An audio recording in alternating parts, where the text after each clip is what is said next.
हाँ जी प्यारे विद्यार्थियों, आज के इस लेक्चर में हम थोड़ा और आगे बढ़ते हैं। फ्लूइड डायनामिक्स यानी फ्लूइड्स इन मोशन के कुछ टॉपिक्स हम पढ़ चुके हैं। अब हम आगे बढ़ते हुए आज पढ़ेंगे equation of continuity and Bernoulli's principle. ये आज के हमारे दो इंपॉर्टेंट टॉपिक रहने वाले हैं, equation of continuity and Bernoulli's principal.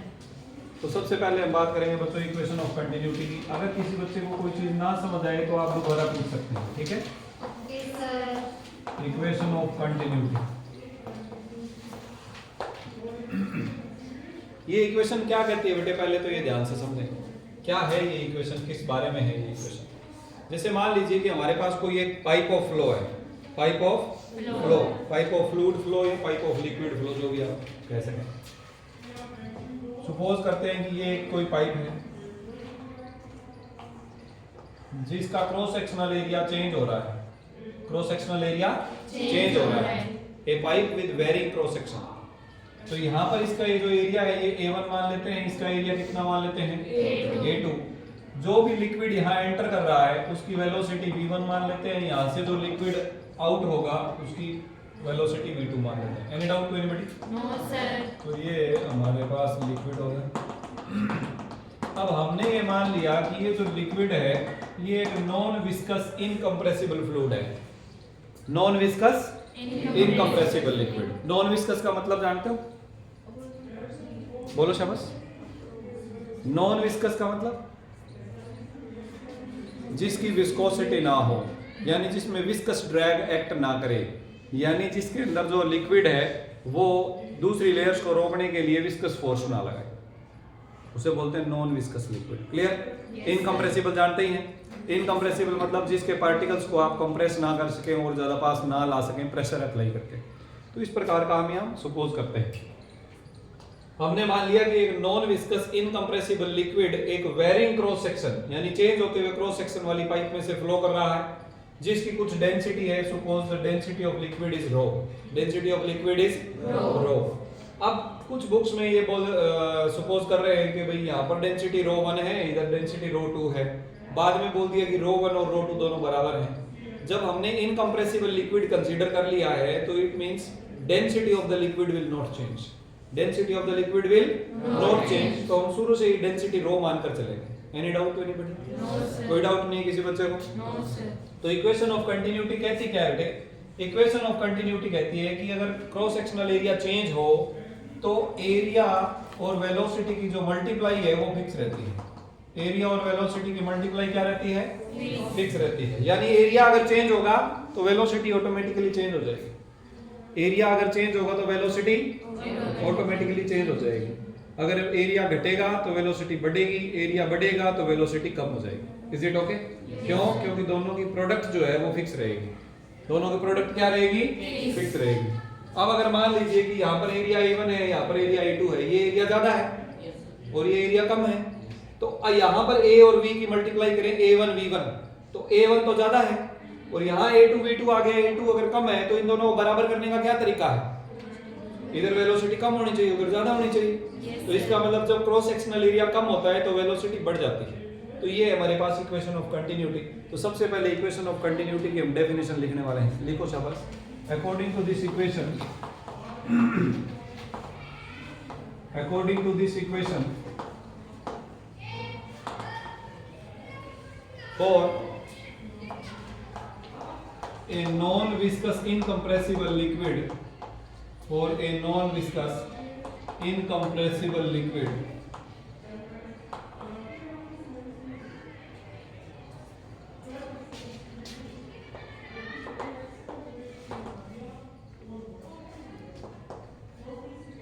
the product of liquid flowing through a tube, क्या लीजिए, flowing through a pipe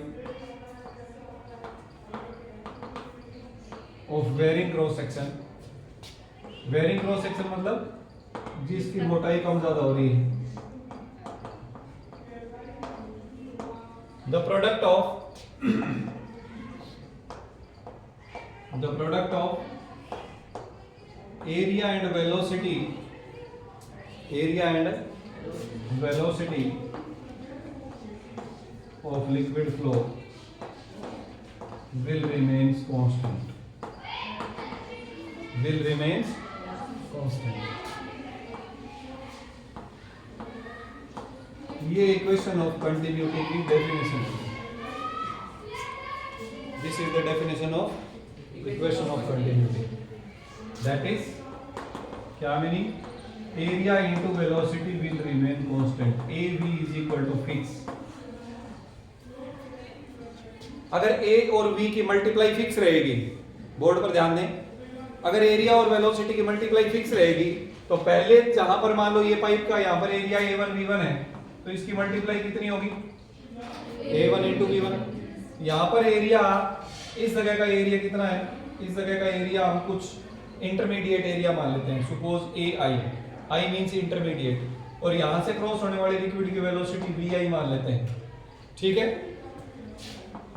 तो AI और VI भी बराबर होने चाहिए ना इसके. हमने कहा कि इनकी प्रोडक्ट फिक्स रहेगी, इसका मतलब चाहे बढ़े चाहे घटे लेकिन मल्टीप्लाई जो है वो उतना ही रहेगा. तो AI VI, और आगे चलकर ये किसके बराबर हो जाएगा? A2 V2. Clear?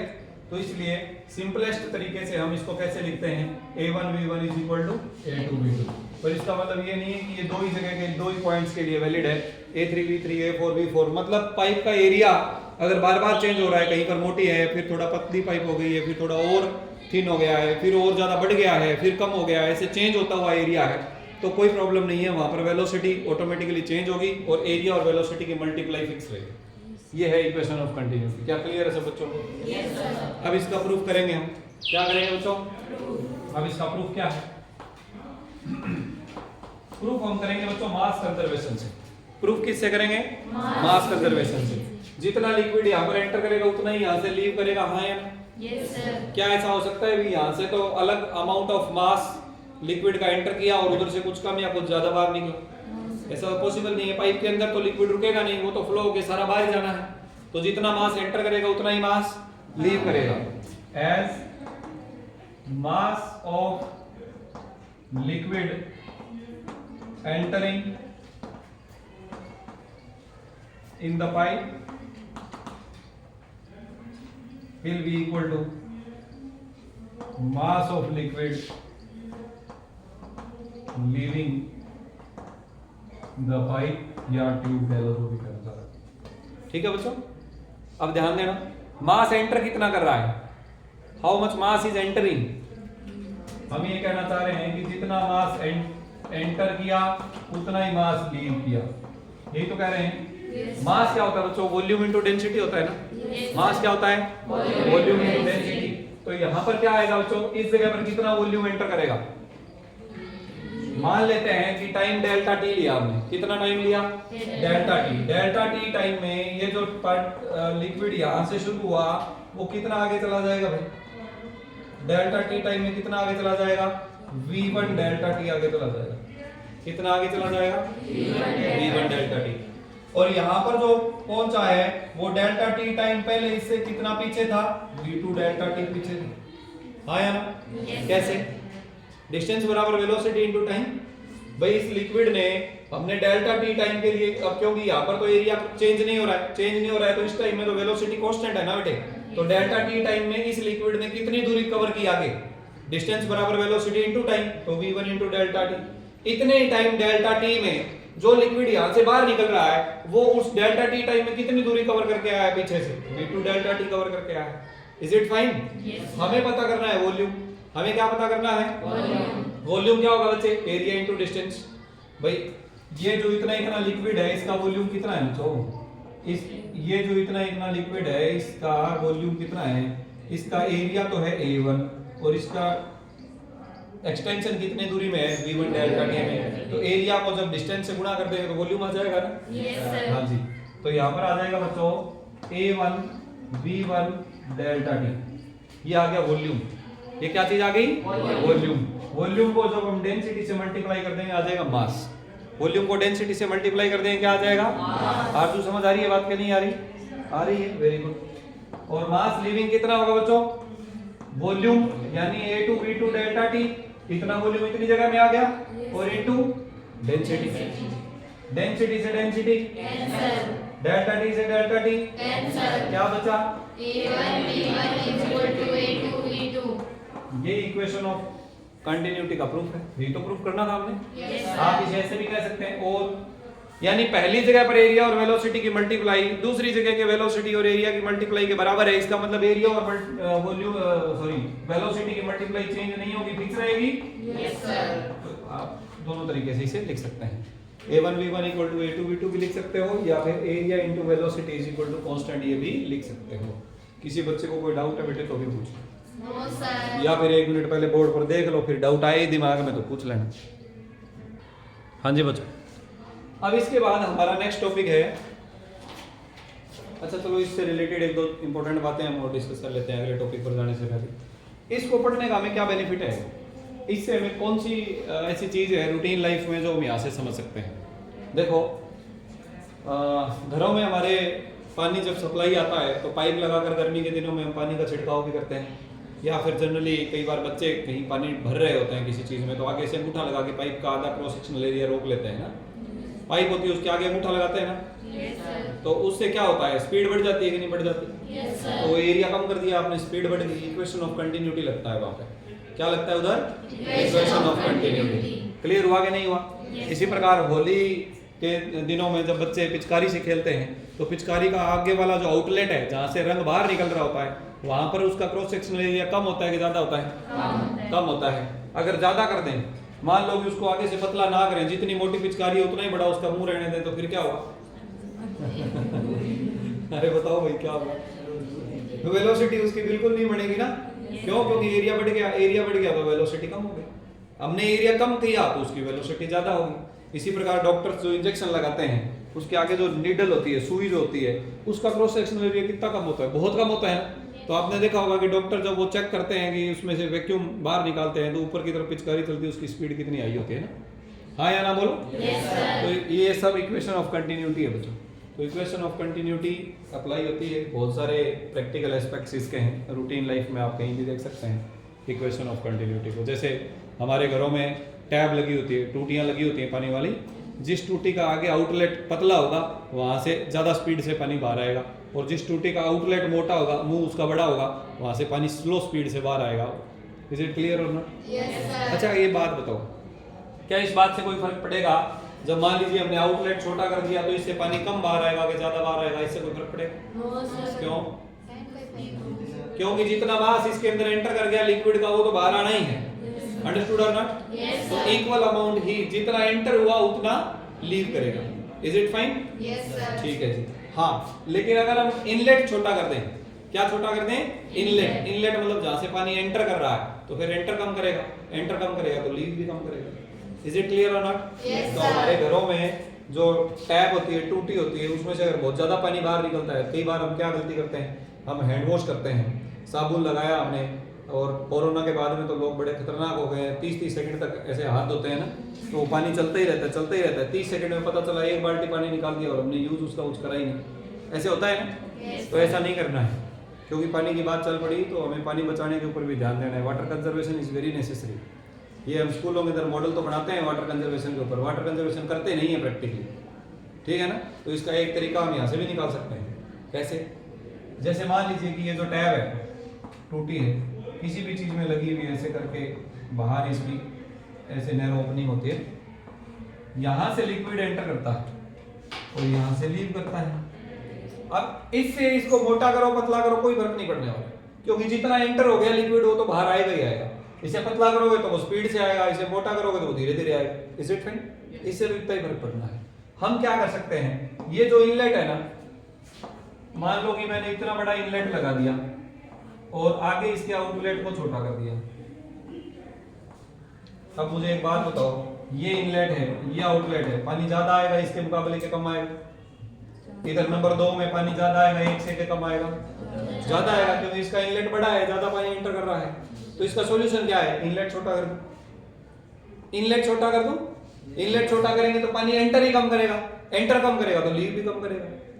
Is it okay और नॉट? इसके ऊपर हमने एक मॉडल भी बनाया था, हालांकि वो मॉडल अभी तक उसको कोई सिलेक्शन नहीं मिला है, तो मुझे लगता है कि वो बड़ा सीरियसली सोचे जाने वाली बात है। हालांकि उन्होंने ये मॉडल हमारे यहाँ पढ़ा भी नहीं है, इसी मॉडल की बात करो। चलिए इसमें करना क्या है, सिंपली आप देखेंगे कि इस मॉडल के अंदर हमने दो टैप लगा रखी है। दोनों टैप में बाहर से दोनों एक जैसी दिखती हैं, लेकिन अंदर से ऐसा है, बाहर से दोनों बिल्कुल सेम है, अंदर से एक का इनलेट छोटा है, एक का इनलेट बड़ा है। जब इसमें पानी डालेंगे और दोनों टैप को एक साथ खोलेंगे, 5 या 7 सेकंड के लिए आप दोनों टैप खोल कर रखिए, आप देखेंगे कि एक में तो 1 लीटर पानी आ जाएगा और दूसरे में 200 ml पानी बाहर आएगा। तो पानी की बचत होती है कि नहीं होती? Yes, sir. होती है। इसमें भी कई क्वेश्चन उठते हैं। क्वेश्चन ये उठते हैं कि भाई जिसने जितना पानी, अब मान लो नहाना है तो एक बाल्टी से नहाना है तो एक से ही नहाएगा, वो ऐसे थोड़ी है कि 2 लोटे से नहा लेगा, है ना? वो ज्यादा देर तक चला के रखेगा उसी टैप को। लेकिन ये बात ठीक है भाई, कई काम ऐसे होते हैं जिसमें हमें पानी की मात्रा से फर्क नहीं पड़ता। जैसे हैंड वॉश करने हैं, हमने साबुन लगाया हाथों को, साबुन लगाने के बाद हाथ धो रहे हैं, तो उसमें पानी कम आ रहा है कि ज्यादा, इससे कोई खास फर्क नहीं पड़ता। कम आएगा तो भी हैंड वॉश बढ़िया ही होंगे, हाँ या ना? तो कई बार जब हम टैप बोलते हैं तो बहुत सारा पानी ऐसे एकदम चल पड़ता है, जैसे बादल फट गया हो, और हम उसी के नीचे हाथ धोते रहते हैं, 1-2 बाल्टी पानी खराब कर देते हैं हाथ धोने के लिए। तो इस प्रकार से आप क्योंकि साइंस के स्टूडेंट्स हैं, तो हमारी ये ड्यूटी बनती है कि हम हमारे घरों में जो टैप लगाएं, टूटी लगाएं, उसका इनलेट छोटा लगाएं। इनलेट छोटा लगाएंगे, कम पानी निकलेगा, जितनी जरूरत होगी उतना यूज करो, बाद में छोड़ो। हाँ, जैसे बाथरूम की टैप है, जहाँ हमें बाल्टी ही भरनी है, वहां चाहे वो टैप बड़ा हो छोटा हो, कोई फर्क नहीं पड़ना, जितना पानी यूज करना है उतना ही करना है। क्लियर हुआ कि नहीं हुआ? Yes, चलिए हम अगले टॉपिक की तरफ बढ़ते हैं। ये मैंने वैसे ही आप बच्चों की नॉलेज बढ़ाने के लिए कि क्या आप फिजिक्स पढ़ते हुए सोसाइटी की कोई मदद कर सकते हैं? आप डेफिनेटली मदद कर सकते हैं। देखो बड़ी सिंपल बात है, हमारे एक घर के अंदर हम रोजाना कितना पानी यूज करते हैं? एक टूटी से कितना पानी रोज निकालते हैं? 100 लीटर मान लें, वैसे तो इससे ज्यादा ही निकालते हैं, पर 100 लीटर मान लें। या हैंड वॉश, अगर एक घर में 5 लोग हैं और 5 लोग अगर दिन में 3-3 बार हाथ धोते हैं, तो दिन में 15 बार उन्होंने हाथ धो लिए। एक बार हाथ धोने में अगर 1 लीटर पानी वेस्ट किया, तो एक दिन में 15 लीटर पानी एक टूटी से वेस्ट कर सकते हैं। एक गांव में कितने घर होते हैं? लगभग 500 मान लेते हैं एवरेज, कईयों में 1000 भी होते हैं, 1500 भी होते हैं, 200 भी होते होंगे, 100 भी होते होंगे। चलो कम से कम भी मान लो एक गांव में 100 घर हैं, एक घर के अंदर एक दिन में 15 लीटर पानी वेस्ट हो रहा है। हमारे इंडिया के अंदर लगभग 6 लाख गांव हैं, ठीक है जी। तो देखो कितने लीटर पानी रोजाना का वेस्ट हो गया, कितना बन गया है? 90 और 0 कितनी लगी? 8। 1 2 3 4 5 6 7 8। अब गिने, इकाई, दहाई, सैकड़ा, हजार, 10,000, लाख, 10 लाख, करोड़, 10 करोड़, अरब, 9 अरब लीटर पानी रोजाना वेस्ट हो सकता है। 9 अरब लीटर पीने योग्य पानी, ड्रिंकिंग वाटर रोजाना वेस्ट हो सकता है। कीप इन माइंड, ही हमने सिर्फ गांव की बात करी है, अभी शहर बाकी है पूरे इंडिया के। कीप इन माइंड, अभी हमने सिर्फ इंडिया की बात करी है, पूरा वर्ल्ड बाकी है। कीप इन माइंड की ड्रिंकिंग वाटर ओनली 1% से भी लेस है हमारी धरती के ऊपर, ठीक है। और बहुत सारे ऐसे एरिया हैं जिनको डार्क जोन बना दिया गया है हमारे आसपास में भी, जैसे रानिया एरिया है, वहाँ पर ट्यूबवेल लगाने के लिए परमिशन नहीं मिलती। पता है किसानों को क्यों नहीं मिलती? क्योंकि ग्राउंड वाटर खत्म हो गया है, पानी खत्म हो गया है। ऐसे बहुत शहर हैं, शायद गुड़गांव हमारे हरियाणा में एक ऐसा शहर है जहाँ पर ड्रिंकिंग वाटर खुद गुड़गांव की जमीन से निकलने वाला 1 लीटर भी नहीं है, बाहर से इंपोर्ट होता है, पता है। तो वो दिन दूर नहीं जब हम पानी की कमी को महसूस करेंगे। कमी तो चल ही रही है, महसूस नहीं कर पा रहे हम, महसूस करेंगे, और इतना महसूस करेंगे कि हो सकता है हजारों रुपए में 1-1 लीटर पानी मिले। तो being a student of physics, being a student of science, ये हमारी ड्यूटी है कि कम से कम एटलीस्ट हम ना वेस्ट करें और हम दूसरों को जानकारी दें, अवेयरनेस फैलाएं, ताकि सोसाइटी अपने आप के लिए कुछ कर सके। दूसरों के लिए छोड़ो, अपने आप के लिए हम कुछ कर सकें, ठीक है। अगले टॉपिक की तरफ बढ़ते हैं, Bernoulli's principle. What is next topic? Bernoulli's principle. अब बर्नौलीज प्रिंसिपल क्या है देखिए।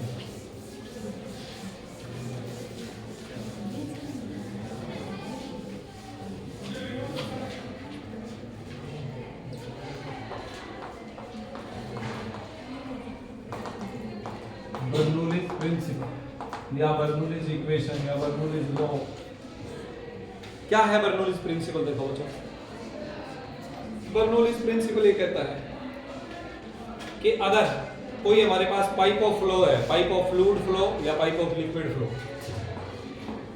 सपोज ऐसे करके हमने कोई एक पाइप लिया, आप कैसे भी सपोज कर सकते हैं, जरूरी नहीं कि ऐसा ही हो, ठीक है। तो इसका एक ओपनिंग ये हो गया, एक ओपनिंग ये हो गया, एक जगह से लिक्विड एंटर करेगा, दूसरी जगह से लीव करेगा।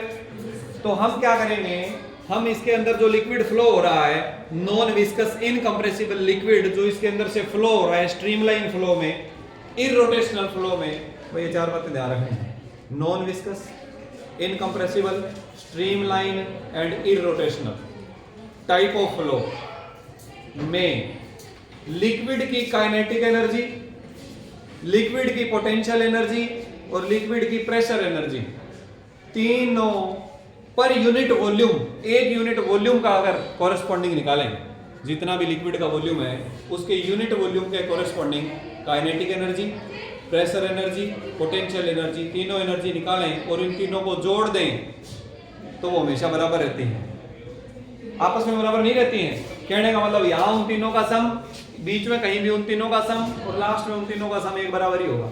इज इट क्लियर और नॉट? कोई डाउट है किसी बच्चे को? No sir. तो हम बात कर रहे थे, ध्यान देना बच्चों, मैं आपको ये कहना चाह रहा हूं कि kinetic energy per unit volume plus potential energy per unit volume plus pressure energy per unit volume, इन तीनों का सम पूरी पाइप ऑफ फ्लो में फिक्स रहता है, कांस्टेंट रहता है। हाँ या ना बोलो? Yes sir. Any doubt anybody? No sir. बस यही है बर्नौलीज प्रिंसिपल की स्टेटमेंट। तो स्टेटमेंट क्या है हम वो लिख लेते हैं। लिखिए बच्चे स्टेटमेंट। हाँ जी बच्चों, बोर्ड पर आप लिखा हुआ देख रहे हैं स्टेटमेंट, आप बच्चों ने भी लिख लिया। क्या कह रही है ये स्टेटमेंट, ध्यान से समझें। According to this principle for a non viscous, अब ये लिक्विड की क्वालिटी बता रहे हैं पहले, तो ये लॉ किस लिक्विड पे लगेगा? नॉन विस्कस लिक्विड, इनकम्प्रेसिबल जो हो यानी कंप्रेसिबिलिटी ना आनी चाहिए, स्ट्रीमलाइन फ्लो होना चाहिए यानी टर्बुलेंट नहीं होना चाहिए, और इररोटेशनल फ्लो होना चाहिए यानी रोटेशनल नहीं होना चाहिए। तो क्या होना चाहिए? Non viscous, incompressible liquid, irrotational and streamline flow. इसके लिए पूरी स्ट्रीमलाइन में, स्ट्रीमलाइन मतलब जहां से लेकर जहां तक लिक्विड जाएगा, पूरी स्ट्रीमलाइन में kinetic energy per unit volume, potential energy per unit volume and pressure energy per unit volume का सम फिक्स रहेगा, कांस्टेंट रहेगा। बोलो समझ आया कि नहीं आया? Yes sir. बस अब हम इसी में आगे बढ़ते हैं। ठीक है, अब जो हमने यहां पढ़ा है उसी की तरफ आगे बढ़ रहे हैं। तो हमें क्या प्रूफ करना है? अभी जो हमने यहां लिख रखा था वो हमें प्रूफ करना है। तो देखो बच्चों, मान लेते हैं कि ये हमारा जीरो लेवल है, ग्राउंड लेवल है, जहां पर पोटेंशियल एनर्जी जीरो की। ये जो फर्स्ट लोकेशन है इसका हाइट h1 मान लेते हैं, इस सेकंड लोकेशन की हाइट क्या मान लेते हैं? h2। हाइट भी अलग अलग ले लिया, आप हॉरिजॉन्टल भी ले सकते हैं एक ही लेवल पर, लेकिन एक ही लेवल पर लेना इसका एक स्पेशल केस है, वो बाद में करेंगे। हमने मान लिया कि पाइप नीचे से ऊपर या ऊपर से नीचे कहीं जा रही है, क्लियर? और हमने ये भी मान लिया कि पाइप कहीं से मोटी है कहीं से पतली है, बाद में हम उसे बराबर भी कर सकते हैं, तो वो सारे स्पेशल केस में आ जाएंगे। अब यहां से अगर लिक्विड जो एंटर कर रहा है उसकी वेलोसिटी है v1, यहां से जो लिक्विड लीव करेगा उसकी वेलोसिटी है v2। फाइन। डेंसिटी जो लिक्विड इसके अंदर जा रहा है उसकी रो है, सब जगह पर एक जैसी। कोई समस्या? Is it clear to you all? ठीक है जी। तो अब ध्यान देना बेटे, नंबर एक बात, तो जब ये जाएगा यहां पर हम लिक्विड पर कुछ काम करेंगे। देखो आप ऊपर भेज रहे हो लिक्विड, जैसे हम घर में भेजते हैं, ऊपर टंकी में पानी चढ़ाते हैं तो मोटर चलानी पड़ती है, तो कुछ काम करना पड़ता है हमें लिक्विड पर। ऐसे अपने आप तो जाएगा नहीं ना। क्या कभी देखा है कि अपने आप लिक्विड ऊपर चला गया? नॉट पॉसिबल, कभी भी नहीं हो सकता है। कई बार होता है, कई जगह ऐसा होता है कि उन्हें मोटर नहीं लगानी पड़ती है ना, पानी फिर भी टंकी में चढ़ जाता है। तो अगर वो मेरे वाले लेक्चर को देखेंगे, बाई चांस वीडियो देखेंगे, कहेंगे सर तो ऐसे झूठ बोल रहे हैं, हमारे घर में तो टंकी में पानी बिना मोटर के चढ़ता है। बिना मोटर के तो चढ़ सकता है, बिना वर्क डन के नहीं चढ़ सकता। काम तो करना पड़ रहा है, चाहे मोटर करे चाहे कोई और कर रहा है। हो सकता है कि उनके घर में जो पानी की सप्लाई आ रही हो वो बहुत हाइट वाले उससे आ रही हो, बहुत ऊंचाई पर जो टैंक है वहां से आ रही है। वो जब नीचे आया तो उसकी काइनेटिक एनर्जी इतनी ज्यादा थी कि उसने उसे ऊपर जाने के लिए पोटेंशियल एनर्जी दे दी। अंडरस्टूड और नॉट? उसने वो काम कर दिया, हाँ या ना? तो ये जरूरी नहीं कि मोटर चलाना, मैंने एक जनरल उदाहरण बताया कि नॉर्मली हम घरों में क्या करते हैं, मोटर चलाते हैं, पानी ऊपर जाता है। यस। तो इसका मतलब हमें क्या करना पड़ता है? लिक्विड पर काम करना पड़ता है। इसे बोलते हैं work done on the liquid, work done on the liquid. और जहां से लिक्विड बाहर निकल रहा है वहां पर work is done by the liquid. अगर मान लो इस जगह पर मैं कोई एक बोर्ड लगा दूं, किसी भी चीज का, कोई प्लास्टिक या कोई चीज लगा दूं, पानी बाहर आएगा, उससे गिरा देगा कि नहीं गिरा देगा? इसका मतलब लिक्विड वर्क कर रहा है कि नहीं कर रहा है? तो तो यहाँ तो हम लिक्विड के ऊपर काम कर रहे हैं, यहाँ लिक्विड काम कर रहा है। Is it clear? तो लिक्विड पर किया गया काम पॉजिटिव, लिक्विड के द्वारा किया गया काम नेगेटिव, और दोनों का जो डिफरेंस है उसे बोलते हैं नेट वर्क डन। दोनों के डिफरेंस को क्या बोलेंगे? Net work done. और ये जो नेट वर्क डन है ना, इसी की वजह से काइनेटिक एनर्जी में चेंज आता है लिक्विड की, और इसी की वजह से पोटेंशियल एनर्जी में चेंज आता है लिक्विड की। क्लियर हो ना? काइनेटिक एनर्जी अलग अलग होगी कि एक ही जितनी होगी? अलग अलग, क्योंकि वेलोसिटी अलग अलग है। इतनी बात समझ आई? यहाँ पर वेलोसिटी ज्यादा होगी कि इधर ऊपर ज्यादा होगी कि नीचे? ऊपर नीचे वैसे बोलना थोड़ा गलत है, क्योंकि इसका उल्टा डायग्राम बना दे। मतलब क्रॉस सेक्शनल एरिया कम है, वहां वेलोसिटी ज्यादा होगी। क्रॉस सेक्शनल एरिया जहां कम है वहां पर वेलोसिटी ज्यादा होगी। तो काइनेटिक एनर्जी में बदलाव हुआ कि नहीं हुआ? पोटेंशियल एनर्जी हाइट की वजह से पोटेंशियल एनर्जी में बदलाव हुआ कि नहीं हुआ? वो बदलाव कहां से हुआ? नेट वर्क डन से हुआ। कहां से हुआ बच्चों? नेट वर्क डन से हुआ। तो सबसे पहले हम देखते हैं कि बदलाव कितना हुआ, उसे नेट वर्क डन के बराबर रख देंगे, प्रूफ हो जाएगा। ठीक है, तो हम कहेंगे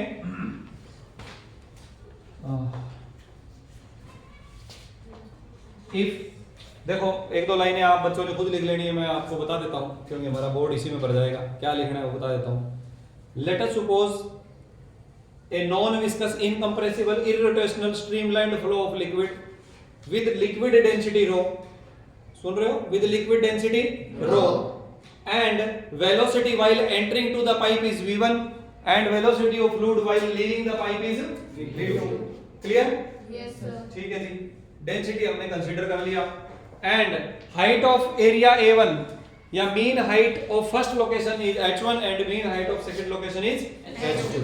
अब हम इसके आगे लिख रहे हैं, इतना लिखने के बाद अब हम लिख रहे हैं change in kinetic energy of the liquid, change in kinetic energy of the liquid equal to, ध्यान देना बच्चों। चलो मैं इसे डेल्टा काइनेटिक एनर्जी लिख लूं। डेल्टा मींस चेंज, ध्यान देना, half m v2 square minus half m v1 square. हाँ यार, ये फाइनल काइनेटिक एनर्जी, ये इनिशियल काइनेटिक एनर्जी। मास तो फिक्स है, जितना एंटर करेगा उतना ही लीव करेगा। ठीक बात। तो यहां से हाफ m क्या आ गया बच्चों? कॉमन, अंदर क्या बच गया? v1 square minus v2 square. तो डेल्टा काइनेटिक एनर्जी कितना आ जाएगा जी?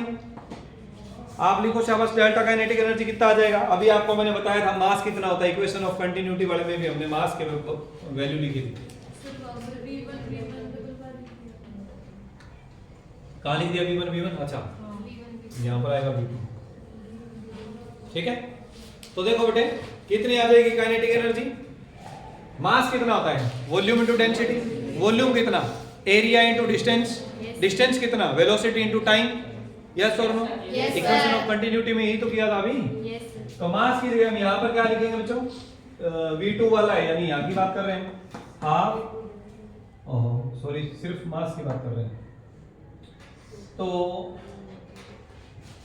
अरे भाई ऐसा नहीं होगा, m1 m2 करेंगे इसे। क्या करेंगे? अब ठीक है। अच्छा चलो, अब m1 m2 की वैल्यू लिख देते हैं, इसे एक बार ऐसे रखते हैं। हाँ जी, m2 की वैल्यू कितनी है? a2 v2 delta t rho into v2 square minus half a1 v1 delta t rho v1 square. Any doubt to anybody? अब ध्यान देना बच्चों, a2 v2 और a1 v1 equation of continuity से बराबर होते हैं कि नहीं होते? Yes sir. तो इसका मतलब मैं चाहे इन दोनों को डेल्टा काइनेटिक एनर्जी इसे लिख देते हैं AB। क्या लिख देते हैं? AB। और डेल्टा t भी दोनों में है और रो भी दोनों में है। अंदर कौन रह गया? v2 square minus v1 square. वैसे वो भी तरीका ठीक था, m कॉमन लेके m की जगह लिख देते हैं area into velocity into delta t into density. एक ही बात है, दोनों तरीके से कर सकते हो। बताओ यहां तक कोई समस्या बेटे? ये हमने क्या कैलकुलेट किया है? Change in kinetic energy. क्या कैलकुलेट किया है? Change in kinetic energy. अब हम चेंज इन पोटेंशियल एनर्जी की बात करेंगे। चेंज इन, इसे इक्वेशन 1 बोल देते हैं, change in potential energy of the liquid. हाँ जी बच्चों बोलो शाबाश। पोटेंशियल एनर्जी कितनी होगी? mgh2 minus mgh1। आया ना? Yes sir. हम चाहें तो इसकी तरह m2 m1 भी लिख सकते हैं, लेकिन क्योंकि हमने देखा कि m1 m2 दोनों बराबर ही हैं, इसलिए ऐसे ही चलने देते हैं। m और g कॉमन कर दे, कॉमन। Yes sir. अंदर क्या रह गया? m की जगह क्या आ जाएगा? Delta potential energy equal to m की जगह ये आ जाएगा ना बेटे, area into velocity into delta T into density. अरे बच्चों वॉल्यूम इनटू डेंसिटी मास होता है कि नहीं होता? Yes sir. वॉल्यूम की जगह एरिया इनटू डिस्टेंस, डिस्टेंस की जगह v डेल्टा t, ठीक? Yes sir. हाँ जी, ये आ गया mass into g into h2 minus, ये आ गया बच्चों change in potential energy, equation number 2। क्या आ गया? Change in potential energy. कोई डाउट है किसी बच्चे को? No sir. अब बताओ, जो पहला क्रॉस सेक्शनल एरिया है 1 वाला, यहाँ पर लिक्विड के ऊपर कितना काम कर रहे हैं? लिखो शाबाश, देखो work done on the liquid at cross section first, work done on the liquid at cross section first. पहले क्रॉस सेक्शन के ऊपर वर्क डन कितना होगा? कितना वर्क डन होगा बेटे? इसे हम W1 बोल देते हैं, एक बार क्या बोल देते हैं? W1। कितना होगा बेटे W1? बोलो शाबाश। Force into displacement, yes sir. Force into displacement. Force कैसे? फोर्स किसकी वजह से लग रहा है? प्रेशर की वजह से। किसकी वजह से लग रहा है? प्रेशर की। मान लेते हैं कि लिक्विड जब यहाँ से एंटर करेगा तो वो P1 प्रेशर से एंटर करेगा, और जब यहाँ से लीव करेगा तो P2 प्रेशर से लीव करेगा। तो फोर्स बराबर क्या होगा? Pressure into area. ध्यान दो बेटे, वर्क डन बराबर फोर्स इनटू डिस्प्लेसमेंट, ठीक बात? Yes sir. फोर्स बराबर प्रेशर इनटू एरिया, यानी P1 A1, ये तो हो गया force, into displacement V1 into delta. Is it clear? तो ये हो गया आपके पास W1। क्या हो गया ये? W1। सिमिलरली अगली लाइन में लिखो, similarly work done by the liquid at cross section 2,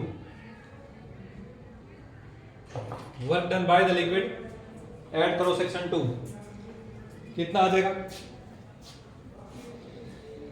लिखो लिखो लिखो शाबाश, वही आएगा P2 A2 V2 delta T। तो W2 क्या आ जाएगा बच्चों? P2 A2 V2 delta T। समझ तो आ रहा है? Yes sir. Net work done कितना आ जाएगा? नेट वर्क डन कितना आ जाएगा? W1 minus W2। ये W1 को ज्यादा होना पड़ेगा ना बच्चे? Yes sir. क्यों ज्यादा होना पड़ेगा? इस जगह पर ज्यादा काम क्यों हो रहा है इस जगह के मुकाबले?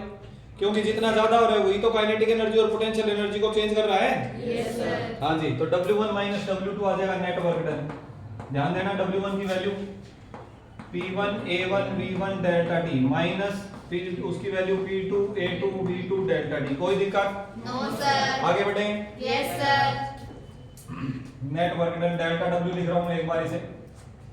हाँ जी बच्चों, P1 इधर ध्यान देना, A1 V1 और A2 V2 तो बराबर है। Yes sir. इसे AV लिख दूं, यस सर। AB कॉमन आ जाएगा, तो क्या बचा? P1 minus P2 into AV delta T। Delta T तो दोनों में पहले ही कॉमन था। A1 V1 A2 V2 की जगह AV लगा दिया, तो AV डेल्टा T बाहर आ गया, अंदर आ गया इधर से P1 इधर से P2। कोई दिक्कत है किसी बच्चे को? Any doubt to anybody? No sir. ये थी इक्वेशन नंबर 1, ये थी इक्वेशन नंबर 2, ये है इक्वेशन नंबर 3। कोई दिक्कत? No sir. थोड़ी देर पहले हमने क्या पढ़ा था? नेट वर्क डन, अगली लाइन में हमें लिखना होगा net work done equal to, ध्यान देना, change in kinetic energy plus change in potential energy. आपने जितना काम नेट किया है वही तो पानी की या कोई भी लिक्विड की, पानी तो हम चलो जनरल एग्जांपल इसलिए बोल देते हैं, लिक्विड की काइनेटिक एनर्जी चेंज कर रहा है और वही लिक्विड की पोटेंशियल एनर्जी चेंज कर रहा है, और दोनों में चेंज हुआ जो वो किसके बराबर था? नेट वर्क डन के। तो नेट वर्क डन कितना? इक्वेशन 3 से P1 minus P2 into AV delta T। कोई दिक्कत? No sir. Change in kinetic energy equation 1 half AV delta T rho V2 square minus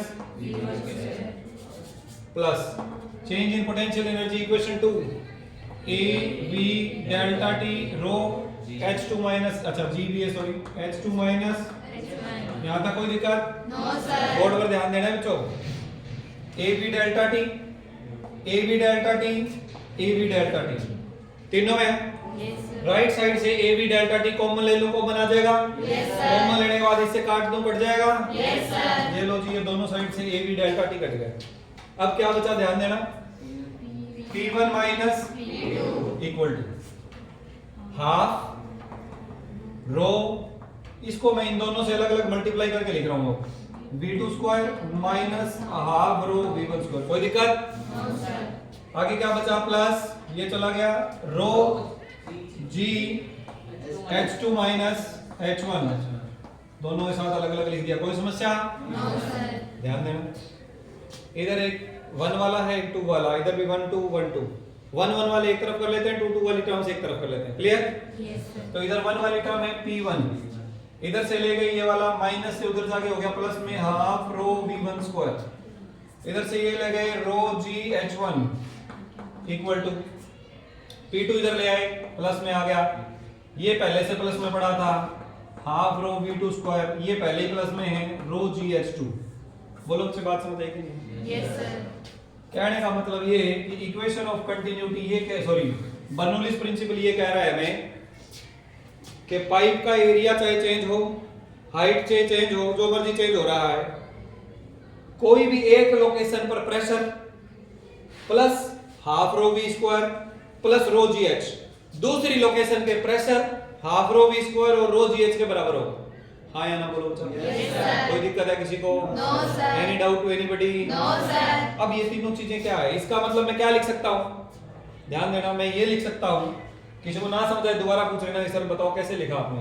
मैं ये लिख रहा हूँ कि इस टाइप के लिक्विड फ्लो के लिए P plus half rho V square plus rho जी एच, इन तीनों का सम कांस्टेंट होगा, चेंज नहीं होगा, चाहे जितनी मर्जी जगह पर लिखते रहो। पहली जगह पर जितना है उतना ही दूसरी पर है, उतना ही तीसरी पर होगा, उतना ही चौथी पर होगा। हाँ या ना? Yes sir. तो हमने लिख दिया P plus half rho V square plus rho ji H equal to constant, यानी ये फिक्स है इन तीनों का सम। इन तीनों का सम क्या है? अब हम देखते हैं कि ये तीनों क्या शो कर रहे हैं। लेट अस सी ये तीनों क्या है, यहां से बढ़िया ढंग से समझ जाएंगे। आप मुझे एक बात बताओ, हाफ एम वी स्क्वायर क्या होता है? Kinetic energy. इसको अगर मैं वॉल्यूम से डिवाइड कर दूं, किससे डिवाइड कर दूं? वॉल्यूम से। तो मास डिवाइडेड बाय वॉल्यूम क्या आ जाएगा? डेंसिटी। तो क्या बन जाएगा? Half rho V square. इसका मतलब ये हुआ कि हाफ रो वी स्क्वायर क्या चीज है? काइनेटिक एनर्जी भाग में वॉल्यूम। अरे भैया अभी तो तुम कह रहे थे कि ये काइनेटिक एनर्जी है, तो काइनेटिक एनर्जी को वॉल्यूम से डिवाइड करने पर हाफ रो वी स्क्वायर आया। यस तो सर। इसका मतलब ये है kinetic energy per unit volume. Board पर देखो ये क्या चीज है? Kinetic energy per unit volume. इसी प्रकार mgh को वॉल्यूम से डिवाइड करेंगे तो क्या आएगा? mgh पोटेंशियल एनर्जी होती है, तो ये potential energy per unit volume है। ये क्या है?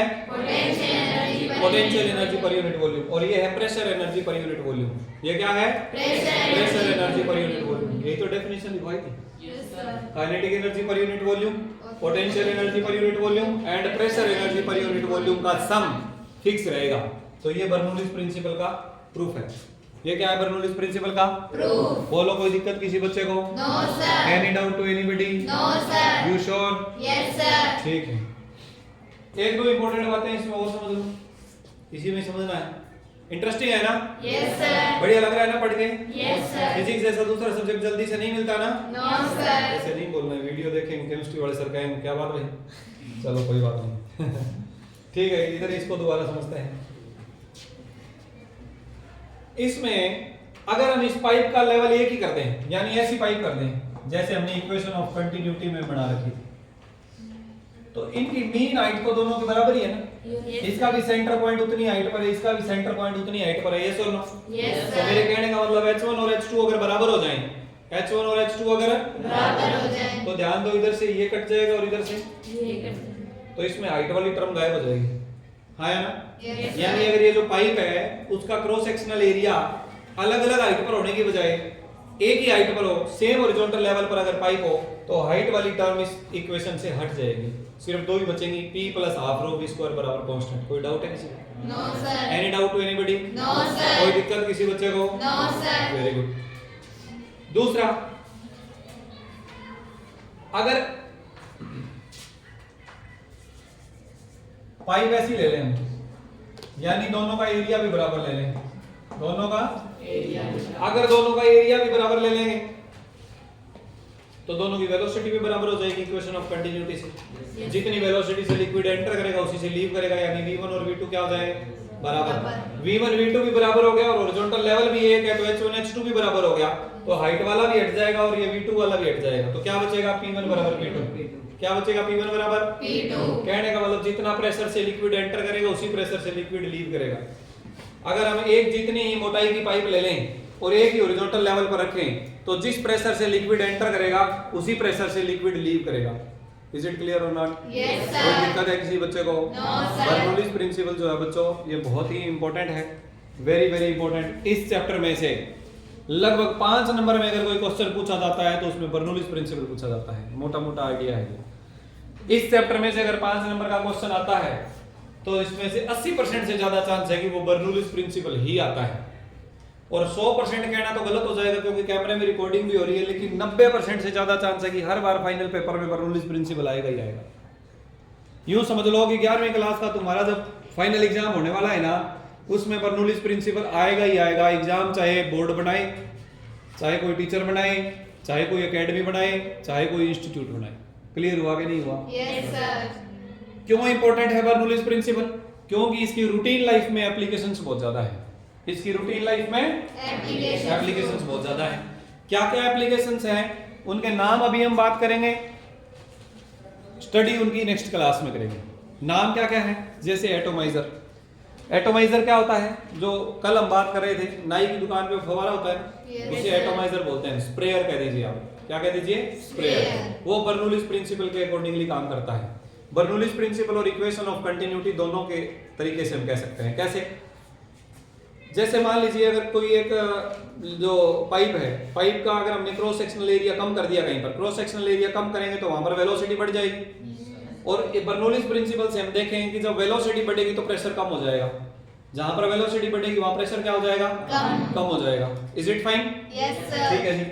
अब जब प्रेशर कम हो जाता है, जैसे मान लीजिए आपने देखा होगा रेलवे स्टेशन पर, रेलवे स्टेशन पर जब हम जाते हैं तो प्लेटफॉर्म पर एक लाइन लगी होती है, इससे आगे जाके नहीं खड़े होना, लगी होती है कि नहीं होती? Yes, sir. मेट्रो स्टेशन पर इस बात का बहुत सीरियसली ध्यान रखा जाता है कि कोई पैसेंजर उस लाइन से आगे ना खड़ा हो। व्हाई?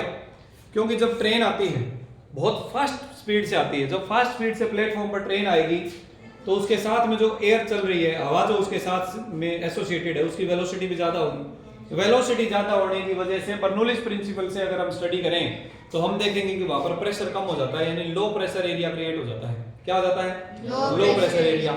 मान लो कि इधर ट्रेन आ रही है, मैं यहाँ खड़ा हूँ, इस जगह पर तेज हवाओं की वजह से लो प्रेशर एरिया क्रिएट होगा, और मेरे पीछे एटमॉस्फेरिक प्रेशर है, तो पीछे ज्यादा प्रेशर है, आगे कम प्रेशर है, तो मुझे ऑटोमेटिकली ऐसे धक्का लगेगा प्रेशर डिफरेंस की वजह से। तो आपने सुना होगा कई बार बोलते हैं कि कोई एक पैसेंजर ट्रेन की चपेट में आ गया जबकि वो दूर खड़ा था, यानी हम कहते हैं कि ट्रेन ने खींच लिया। तो ट्रेन नहीं खींच रही है, बर्नौलीज प्रिंसिपल से हम समझ सकते हैं कि प्रेशर डिफरेंस क्रिएट हो रहा है। इसी प्रकार जब तेज आंधियां चलती हैं तो कई बार आपने सुना होगा किसी घर की छत उड़ गई, किसी घर की छत उड़ गई, तो छत उड़ने के पीछे क्या सिद्धांत है? यही बर्नौलीज प्रिंसिपल।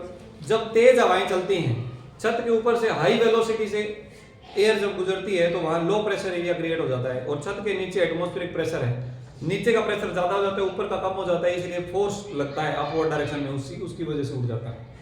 छत के मुकाबले छोटे मोटे शटर वगैरह उड़ते हुए तो बहुत बार देखे होंगे हमने ना, चारपाई उड़ जाती है कई बार। तेज तूफान, तेज आंधियां चलती हैं तो गर्मी के सीजन में लोग जो छत पर सोते हैं वो नीचे आ जाते हैं खुद ही चारपाई उठा के क्योंकि अगर वो खुद उठा के नहीं आएंगे तो फिर बर्नौलीज प्रिंसिपल ले आएगा उन्हें नीचे, कहेगा चलो तुम्हें बहुत देर हो गई तो सोते हो। Is it clear? Yes, sir. तो ऐसा जनरली होता है। तो ये बर्नौलीज प्रिंसिपल की एप्लीकेशंस हैं, और भी बहुत सारी एप्लीकेशन है। एरोप्लेन के उड़ने में बर्नौलीज प्रिंसिपल के अकॉर्डिंगली हम शेप बनाते हैं। एरोप्लेन की शेप इस प्रकार से बनाई जाती है एरोप्लेन विंग्स की, कि उसके ऊपर से गुजरने वाली हवाएं तेज स्पीड से गुजरें और नीचे से गुजरने वाली स्लो गुजरें। तो ऊपर वाली जब तेज होती है तो ऊपर प्रेशर कम हो जाता है, नीचे प्रेशर ज्यादा हो जाता है, ज्यादा प्रेशर होने की वजह से अपलिफ्ट करता है तो ऊपर उड़ता है। तो जब भी पूछा जाए कि एरोप्लेन ऊपर उठने का क्या कारण है, बर्नौलीज प्रिंसिपल, ठीक है, भले ही वहां पर न्यूटन्स लॉ लग रहा हो, कंजर्वेशन ऑफ मोमेंटम लग रहा हो, वो बाद की बातें हैं, लेकिन अपलिफ्ट कौन कर रहा है उसे? बर्नौलीज प्रिंसिपल से हम समझ सकते हैं कि वो अपलिफ्ट क्यों हो रहा है। इज इट फाइन और नॉट? Yes, sir. इसीलिए हवाई जहाज धरती के वायुमंडल से बाहर नहीं उड़ सकता। अगर एयर होगी नहीं तो प्रेशर डिफरेंस कैसे आएगा? तो वायुमंडल के अंदर ही उड़ना होता है हवाई जहाज। इज इट क्लियर और नॉट? Yes, तो sir. बर्नौलीज प्रिंसिपल जो है इसकी बहुत सारी एप्लीकेशंस हैं। हमारे सिलेबस में ही इसकी एप्लीकेशन में एटोमाइजर है, वेंचुरीमीटर है, एयरक्राफ्ट वाला हो गया, curved path of spinning ball. चलो इनके बारे में कल की क्लास में या नेक्स्ट क्लास में हम बातचीत करेंगे। Is it fine dear students? Yes, sir. Okay.